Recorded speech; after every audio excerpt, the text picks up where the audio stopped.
Hello, love. Welcome home to Eden. So let's talk about the two ways that women and men are losing the love of their lives before they've even received them. You're out there, you're on the dating sites, and it's tedious, and you keep throwing people out or getting thrown out.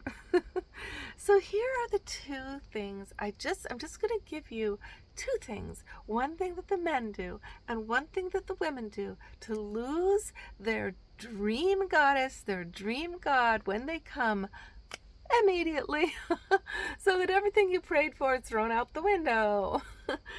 Okay, so this is what the guys do. The guys, you're texting, it's going along, finally somebody's sticking with it, and you're like, oh, we're in a real conversation here. Okay, we're getting down into it. Who are you? Blah, blah, blah. And then it starts to be cutesy, and there's some like little love muffin emojis sent back and forth. You're like,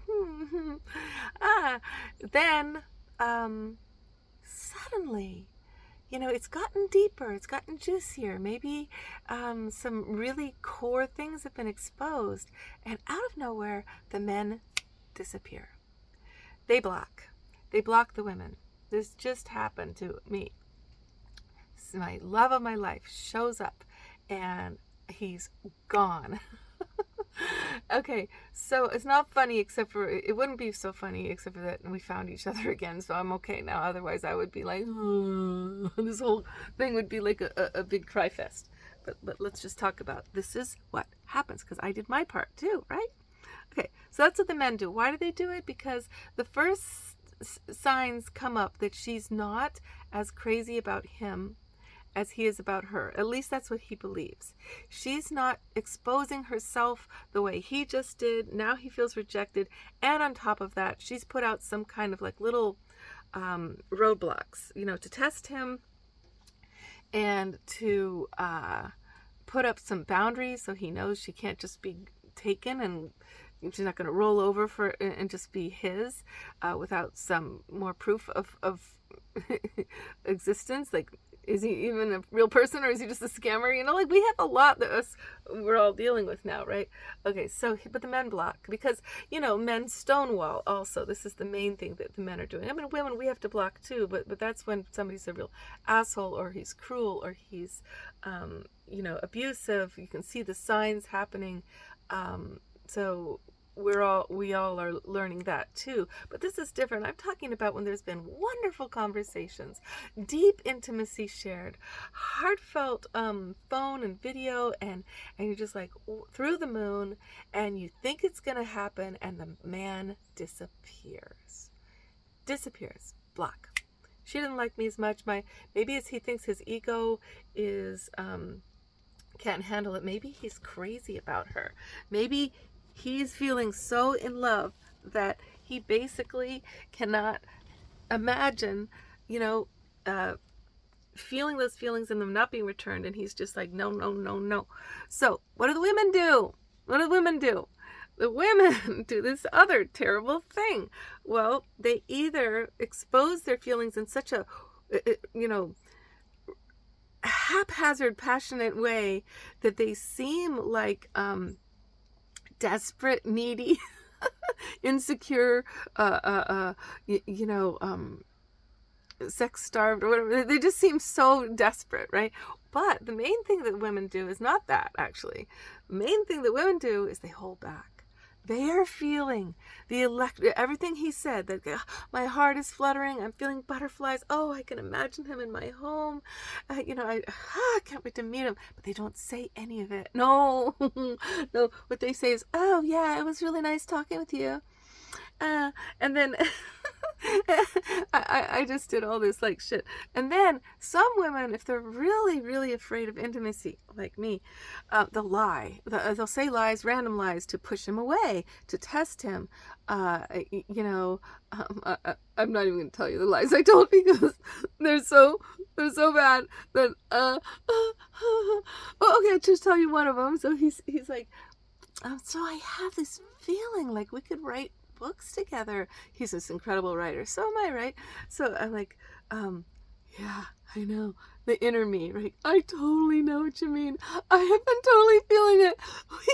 It's like we're in tandem when we write. Like, it's like you would hardly know who was writing next, or the conversation is so deep and subtle. You're like, oh my freaking God. I think a lot of couples might start to feel this with all the texting that relationship has. You really feel the revelation of each other's souls. Anyway, what I say to him instead is, oh no, I have about 20 books in the works, and they're all going to take, the next 10 to 20 years, and so that's probably a pipe dream. Total lie. I mean, yes, I have the 20 books in the works, and most of them are actually laid out and ready to, go boom. Maybe it's a 10. Oh, well, it's a whole bunch of books. There's too many. Anyway, it would be way fun to do them with somebody. It would be way better to be combining on a lot of that. That'd be a blast, So this is what women do. We don't express our hearts. And then we express the man is supposed to be so in love with us and expose his heart and just be like, I'll do anything for you. And then at what point do I deem him worthy enough to say something back? It's really bullshit. And the women are like, why did he block me? That's my situation. Why he blocked me? I only told 7 lies. Really bad ones. Oh my God. Can I tell you the other lie? Oh God. No, I can't tell it to you. No, I can't. I'll write it. I don't know what to. Anyway. And I only held back my feelings, the high level of them. I was nice. I said, yeah, you're great. I totally want to meet you and you're awesome.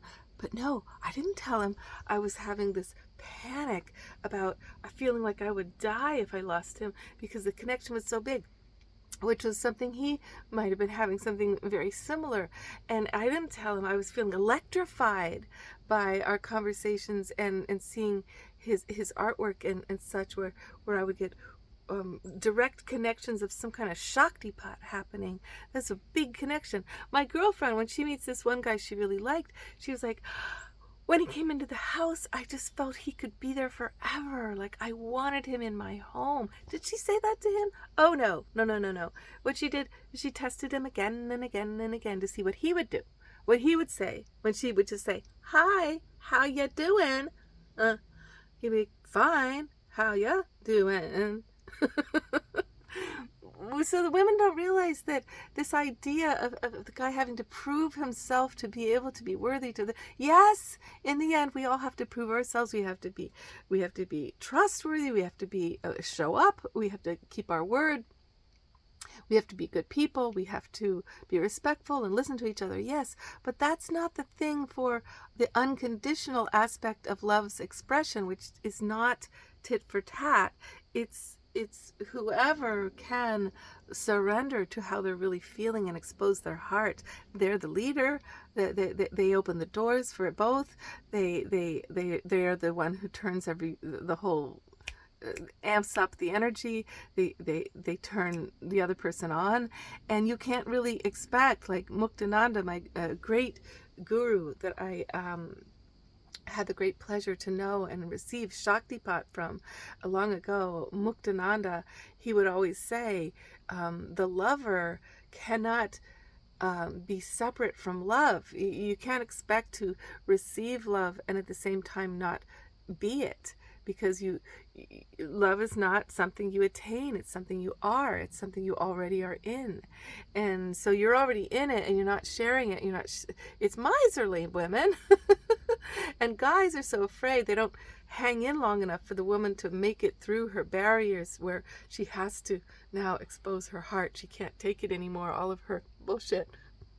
They've already exited before she's even gotten to that place. And a lot of women, we didn't even know. We're so used to blocking, and we're so used to, creating a mirage about ourselves in order to not be harvested, that it takes a while to get through all of that to start revelations of a woman's heart and soul. And if the man would just hang in there and go be like, how do you feel? Do you feel the same that I do? That's a really good opening line, because it shows he's exposing that he feels, I feel so excited about you.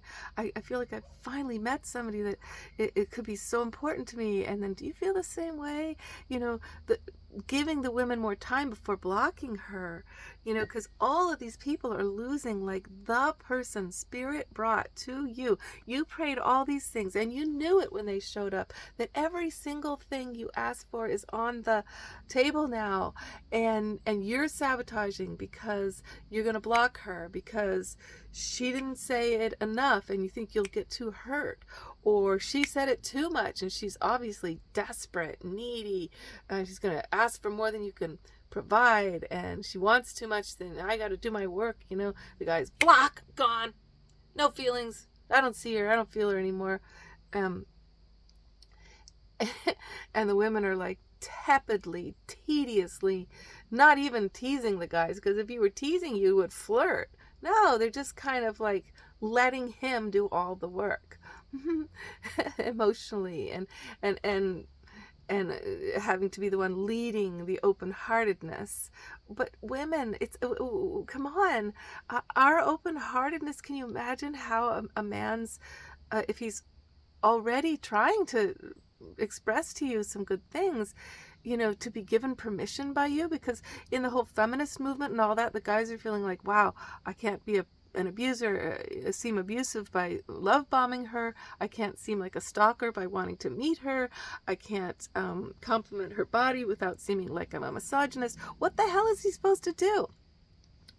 Unless you give him permission, unless you do some of it first. Like, I just love your eyes. I dive into your eyes, whatever your thing is. So let it be okay. Let it be okay. Would you guys freaking start taking some more risks? Okay? Women, you have to risk your heart's expression. So what if he walks away? Okay, you're afraid. If you say, I'm crazy about you, I feel it, man. I just want to hold you. I want to touch you. I just need to be hearing your thoughts more often. The women are afraid that's when he'll ditch them, and then they'll be so hurt and so broken because they put out their best, right? Come on. You can deal with that. You'll survive. You've already survived it 1,000 times. And because look, when you did put yourself out and somebody like rejected you, that's fine, because you want somebody who wants to be loved.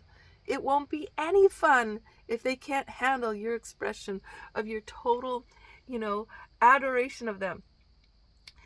You don't want that anyway, right? No way, no way, no way. So, and guys, come on, would you just hang in there a little longer? Put your egos aside. You will, look, you feel like you're gonna die, you're gonna panic, or like you're just endangering yourself again for one more woman who's gonna be in a big drama fest all about herself. Look, you will find that out within a few weeks, but don't disappear after 2 weeks of love bombing her.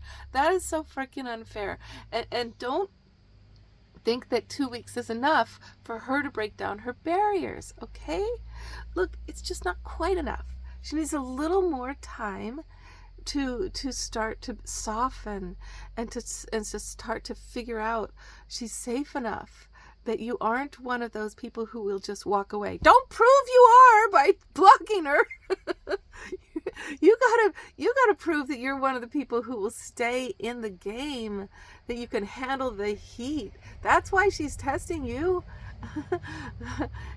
Or lying to you. Okay, not everybody does that. I do that just because I don't know. It's pathological. It's some kind of fear that I'm so glad I faced it this time and admitted it, because otherwise I would not have my honey pie right now. No, I wouldn't. It would be all over. Okay, so that's the other thing, women. If you've been holding back and you're not saying it, and you're expecting that all these love poems and beautiful things he's going to say to compliment you, and you haven't said it or done it, like that flow of the word flowers is mutual. It comes from the heart. It goes into the other heart. It goes into the third eye. It comes out of that third eye, and it starts to. There's a flow of a psychic communication of the way you're thinking and feeling, that it's not fair to put a veil over your third eye so that you're seeing into them and they can't see into you, okay? By putting up lies and distractions and and tepid little responses that are supposed to see if maybe he has any passion at all. Well, no, nobody has passion for non openness. It's the open heart that the heart is the realm of passion, right? So we have to open it. We all have to open it, and we have to stand in the heat. We have to stand in the vulnerability of those soft little petals, blowing in the wind, and our aroma, letting our fragrance fly to them, and the possibility that somebody will go like, ugh, I don't like that kind of flower. and the sadness because you loved their flower. Those two things will change your freaking whole life. Just don't block, and just don't suppress your feelings, okay? Start staying with her and start saying it to him. There you go. Now you're gonna change your whole life and your whole story in every single dating encounter you're in, okay? Much love, darling. Love your life. Dare to love yourself that much, okay? To trust your real feelings. All right.